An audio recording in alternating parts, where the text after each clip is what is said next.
When you get ready to buy a house, you're going to want to stack all the cards in your favor that you can. Part of that is knowing how to negotiate successfully when buying a house. Let's take a look at some of the steps that you can use to negotiate successfully.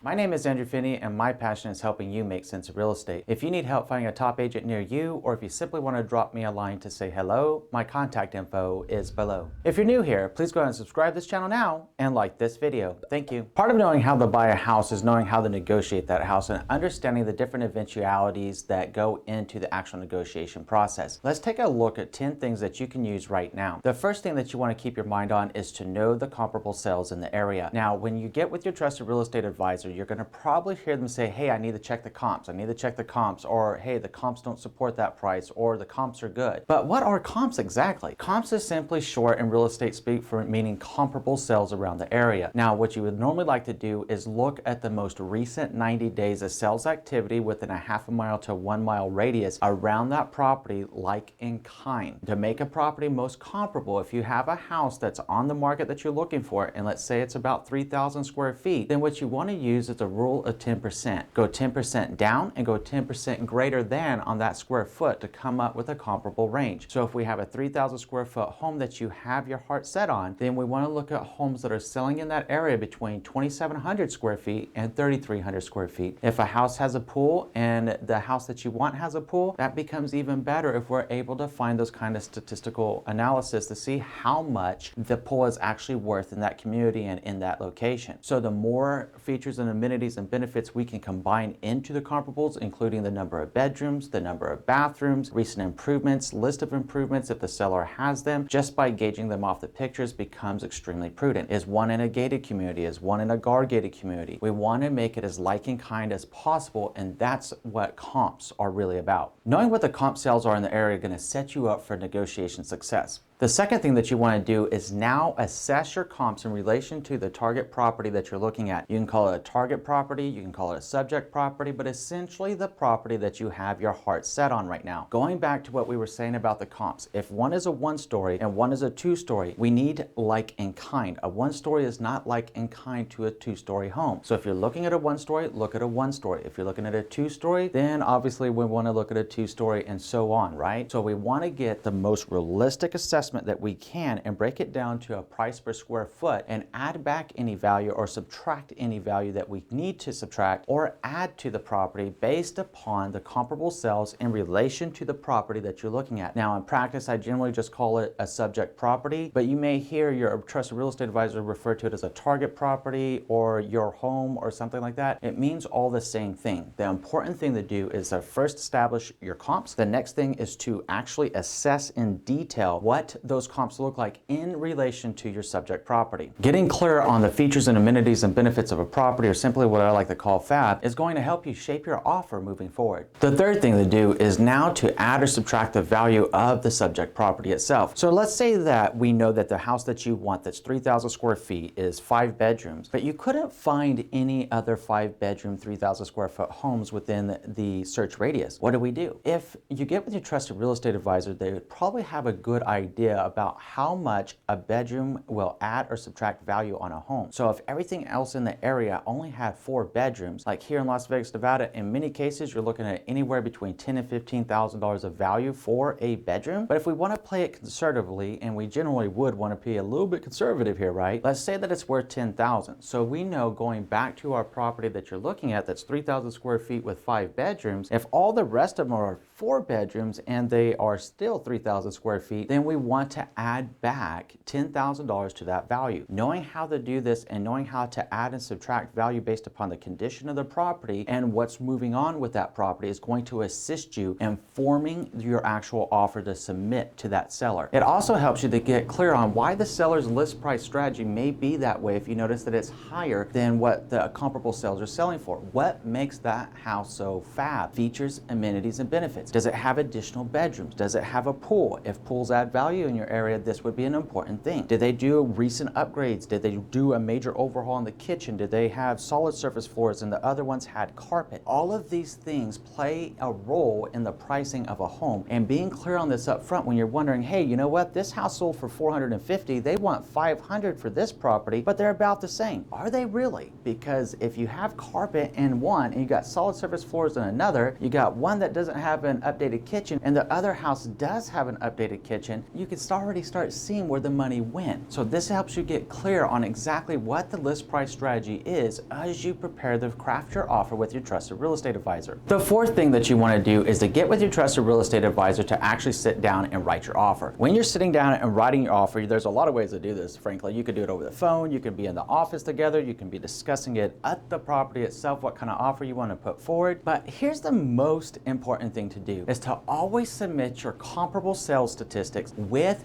your offer to the listing agent and seller. Doing that's going to show them that you've done your homework. You and your trusted real estate advisor have worked together to really think out a strong offer, keeping in mind that you're not going to be able to get more home loan than their appraised value. This is one of the reasons that you'd want to submit the CMA, comparative market analysis, or essentially just your comps, with your offer to the listing agent so that they can see that you have done your homework and know that you're not trying to lowball their price if you're going in a little bit less. It'll also go a long ways in the negotiation of getting the best price for that house that's realistic to the market, realistic to the seller, and realistic to yourself so that you can win that bid and go ahead and move in there at the end of the closing process. In real estate practice here in Las Vegas, Nevada, with the clients that I represent, I always submit the comparative market analysis along with the offer. The only time that I wouldn't do that is if I notice that the list price is actually under the market. I won't be submitting the comparables if the comparables support a higher price, because if I'm representing you as a buyer, whose best interest am I to uphold? Yours, the buyers. Well, every trusted real estate advisor across the United States, when they have a client, they're representing their client's best interest. So the time that you want to submit the comparables is when you're at fair market value or just a little bit under the seller's list price to help justify why that offer is where it is. As a caveat, inside the offer, and different offer templates and contracts across the country may differ in this, but here in Las Vegas, Nevada, we have a section called additional terms within the residential purchase agreement. When I'm writing an offer for a client and I'm submitting the comps with it, I always make it known in the additional terms that a comparative market analysis was performed on this property and submitted along with this offer. Please keep in mind that a buyer cannot get more home loan than the appraised value. And in negotiations, it works all the time to become very, very successful. It's not to say that every client that I represent wins every single bid, but it does go a long ways to increasing the odds of favor for my client to get that house that they want and know with peace of mind and comfort that the offered price was the right price to offer the seller because they can't get more home loan than the appraised value. The only trade-off on that is if you're the buyer that says, hey, you know what, if the appraised value comes in low, I'm okay coming out of pocket the difference. And if that's your situation, that's a judgment call for you to make. All the same, chat it over with your trusted real estate advisor to form the best offer strategy moving forward. The fifth thing is knowing how the seller could respond. This is actually pretty simple. It comes down to 3 responses you could expect to hear from the seller. Either they're going to accept your offer as you submitted it, they're going to reject your offer and say, nope, not even close, don't want to work with you, or they're going to more than likely submit a counter offer. So let's play out a scenario together. Let's say that that home that you're looking at that was 5 bedrooms and 3,000 square feet was on the market at $600,000. You and your trusted real estate advisor got together and determined based upon a comparative market analysis that the home should realistically probably sell for $575,000, and you made an offer of $575,000. Well, the seller says, well, I don't really want to accept that. I don't really want to reject it, but I will submit a counter offer back to you. And let's say that the seller submitted a counter offer back to you at $587,500, essentially kind of splitting hairs of that $25,000 difference. This is a realistic thing that a seller could do. So you would have the opportunity then to volley back with them either that you would accept those terms, you would reject those terms, or you would counter them back again. Now, to know how this plays out in your your local area, chat over the scenarios that could happen with your trusted real estate advisor. Depending on the market conditions, whether it's a seller's market, a buyer's market, or essentially a stabilized market, will ultimately depend on how successful these negotiations can go and how in-depth they can go with counter offers back and forth. Generally, people are looking to try to find the price that's workable to everybody as quickly as possible so that the seller can say, wow, we're in the closing process. You as a buyer can say, wow, let's get into our buyer due diligence and move forward through the closing process and get through the anxiety with the negotiation. Keep your perspective, keep your mind, and keep your cool, and you'll help guide you all the way through. The sixth thing to do is to always keep your budget in mind. When we're talking about keeping your budget in mind, if your loan officer had approved you for $600,000 and you're out shopping for $625,000, making the assumption that you can negotiate $25,000 right out of the gate, that is a huge fallacy and can set you back in real estate practice. What you would like to do is actually look at the homes within your budget. If your loan officer approved you for $600,000, then guess where you should be shopping? You should be shopping at that $600,000 and under mark. And now some of you might say, hey, well, you know, Andrew, well, what about those homes that were listed at $625,000 and then they reduced to like $599? Does it happen? Yes. And when it reduced to $599, did you get an email alert from your trusted real estate advisor? More than likely, right? So let's be honest here. To assume that every home that $625,000 is going to sell for $600,000 isn't the case. It's just not the case. So we got to be practical and realistic with our budget, shop within our budget, and make sure that we're also keeping our negotiations within our financial situation in check. If you know at the end of the day that you don't have the money to put up and negotiate these terms, if you are willing to come out of pocket a little bit above and beyond an appraised value, then guess what? At that point, we just got to have a come in the God moment and say, hey, you know what, Mr. and Mrs. Listing Agent and Mr. and Mrs. Seller, you know, I'd love to work with you, but here's the deal. I just don't have the cash to be able to go there and still make my down payment, buyer closing costs. Either you guys could work with me, or I guess we're going to have to reach an impasse and I'm going to have to move forward, and so are you. It's just about being honest and respectful through the negotiation process, keeping your budget in mind and being honest. The seller needs to be honest with what the realistic sales price is as well, but keeping your budget in mind, shopping within your budget will serve you well as you move forward through your house hunt. The seventh thing is to be reasonable in the negotiation process. All too often, people want to try the nickel and dime, and they're like, hey, you know what? The seller countered us back. They met us halfway between the $575 and the $600 for our offer. They're now at $587.5. I want to counter back again, and now I want to split that difference again and essentially ask them to reduce $6,250. Well, you see where this starts to go. Now you're going to go in the nickel and diming, or you might say, hey, you know what?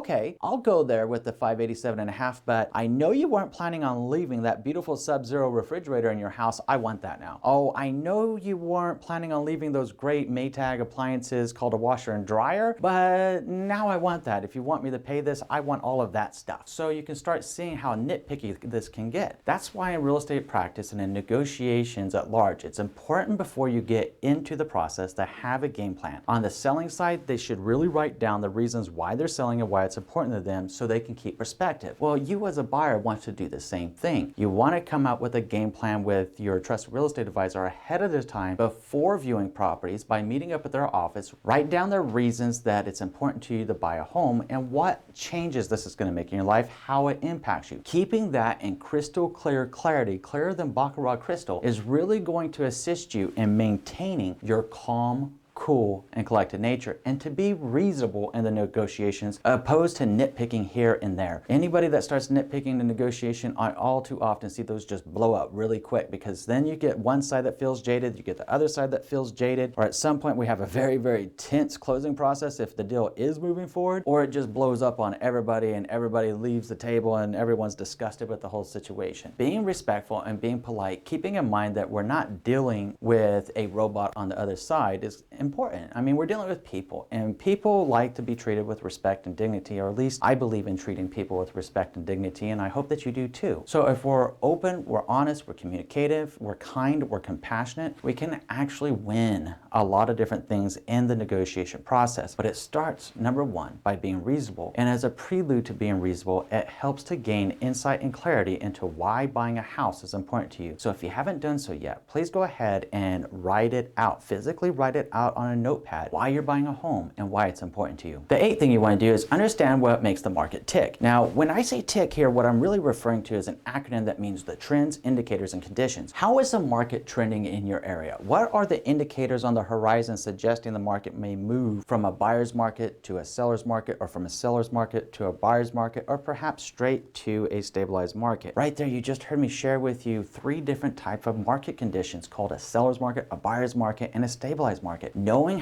what's trending in your area, knowing where the indicators are pointing, are going to assist you in understanding the condition of the market. All negotiations are predicated first and foremost on what's making the market tick, with those trends, indicators, and conditions. If you're in a seller's market, it's highly unlikely the seller is going to be giving many concessions or reducing their list price to certain levels. And the sellers in those markets also have to be reasonable, that they can't just ask for obscene amount of money for their home whenever it can't appraise for that. If a seller has a true motivation to sell their home, they're going to come in line with fair market value to sell it. Now, that doesn't mean they're not going to be looking for the buyer that might have the financial capability to go above the appraised value ever so slightly, or the whole kit and caboodle, right? So you got to be honest with that in a seller's market. Whereas in a buyer's market, guess what? Now it's your turn. Now it's all the rage for you to say, hey, you know what, Mr. and Mrs. Seller, I get that you asking $600,000 for this property, but I actually want this property for $570. Here's your offer. I'm well qualified. Here's my loan pre-approval letter.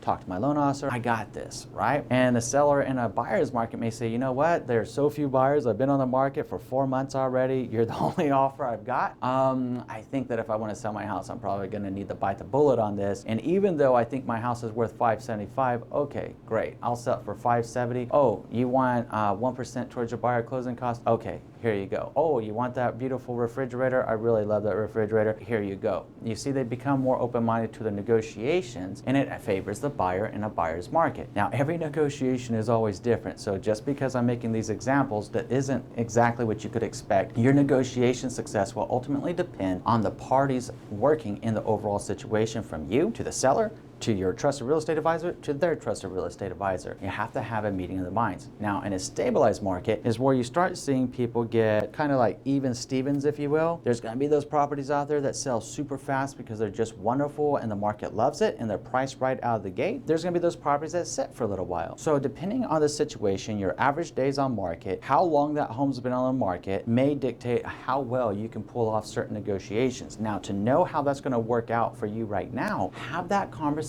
with your trusted real estate advisor about what's making the market tick at the time that's right for you to buy your new home. The 9th thing is to keep your drunk monkey in check. And when we talk about your drunk monkey, we're talking about your ego. It's critically important to maintain levity and maintain clarity through your home buying journey, through the negotiation process, if you wish to negotiate successfully. If you start drinking your own Kool-Aid, it's self-delusional, because it will blow back on you in the worst of ways, and you're more likely not to win despite any market conditions if you come across as a highly unreasonable person. So let's keep yourself within reason, know why you're buying a house, why it's important to you, and stay off that bad Kool-Aid and that drunk monkey. The 10th thing is to know when it's simply the right time just to pick up and walk away. When we're talking about walking away from the negotiation table, it's whenever the negotiations have just stalled, they've just flamed out, there's reaching an impasse, the sellers are saying, hey, I want this price, you're not willing to pay it. You know what? At some point, it's sometimes just not a good mix. It's just not the right house, even though it might seem like it's the right house. So what I've seen in real estate practice is when that one door closes in that negotiation, another door or two actually opens that are a much better option for the clients. So you got to be real with you. What are you willing to do in the negotiation process, and how right is that home for you? Assess each home and the reason that it's important to you, and assess why you're making the offer, and it'll help you maintain clarity moving forward. Keep in mind that what makes the market tick will also dictate part of the negotiation strategy based upon the trends, indicators, and conditions. Please review your negotiation strategy with your trusted real estate advisor to form a well-crafted game plan